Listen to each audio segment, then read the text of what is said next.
What is going on, you guys? So, Jake Blickenstaff coming at you in another Tip Tuesday video. I'm excited to be with y'all today, and I'm going to cover something that's extremely important for anybody that's either gone through the home buying process or buying a house is going to be in your near future. So, there's two terms that you're going to hear: pre-qualification and pre-approval. A lot of times these terms get interchanged, and there's some pretty unique differences to this, which I'm going to go over today. Today, I'm going to cover primarily pre-qualification or being pre-qualified and what it means. So stay tuned till next week's video for the pre-approval process and what all goes goes into a pre-approval and why they're really different.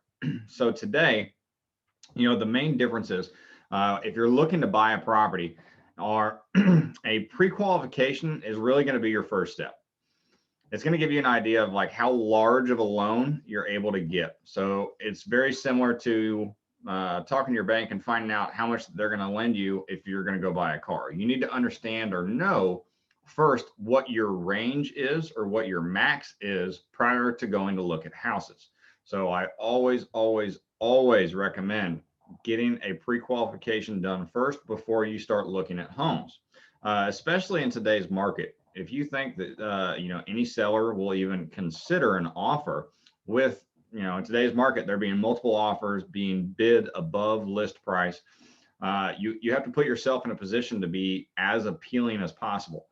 And not having that pre-qualification is 100% going to hurt you.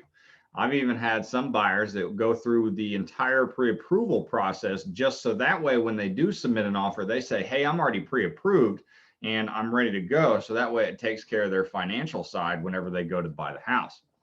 So to give you a better idea of what it is, the pre-qualification process is essentially just consumer submitted data. So you submit everything over to a mortgage lender and they do a quick review on it. And usually it can take anywhere from a couple hours to a couple days for you to get a pre-qualification letter back from a mortgage lender. And on that letter, it's going to state, us mortgage lender so-and-so pre-qualifies X, Y, and Z person. Their credit's been ran and checked. We guarantee them up to, say, $350,000. Now, let's do a deeper dive into what actually is involved in the pre-qualification process. So that way, before you actually go talk to any of these mortgage lenders. So now we're going to get kind of personal for a minute. So I just want you to be aware of this. Some of these questions are going to be, how much money do you make? Where do you work? Who do you owe? How is your credit currently? And how much money do you have on hand right now? So these are going to be important questions that a mortgage lender is going to ask you, whether it's through an online application. And when I say like how much money do you have, it's like how many assets do you have available? And then they're going to look at debt to income ratio. So for income, they're going to look at your base pay, how much you get for overtime. If your job or whatever means of income is commission only, they need to have at least 2 years to show successful income history to be able to get pre-qualified. They're going to look at your bonuses. They're going to look if you're a seasonal employee and self-employed. Self-employed is a little bit more difficult than if you have a W-2 job. But once again, I'm not a mortgage professional or a mortgage lender. Don't just take my word for it. If you're in the market to get pre-qualified to buy a house, either reach out to one of your mortgage lenders that you're already aware of or you're already working with, or you can let me know and I can put you in touch with a bunch that I work with that can help you, find out exactly with your situation what you'd be eligible for. So we've covered debt to income. Now let's talk about your credit scores. So if you're unaware, there's 3 main credit score companies out there. There's Equifax, Experian, TransUnion. So those are all going to get ran.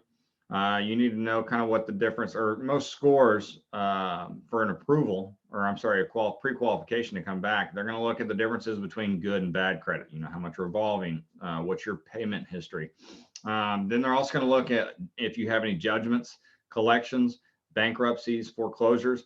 So those are all kind of like really the scary terms and words that are going to be really the deep dive into the process. But I mean, realistically, pre-qualifications, they can be done over the phone or online, and there's usually no cost to them whatsoever. So like I said, they are pretty quick, can take a couple hours, sometimes a couple days. That way you can get that letter. And it's good, like I said, to go ahead and have that letter on hand and give it to your realtor. So that way, when you are ready to submit an offer, it's already right then and there, and that realtor can fire that over in your offer and be good to go. So if you guys have any real estate questions outside of this, or if you want any specific content for me to go over, review, and cover and do one of these videos, shoot me a message, like, comment, subscribe. Let me know. I'm here to help.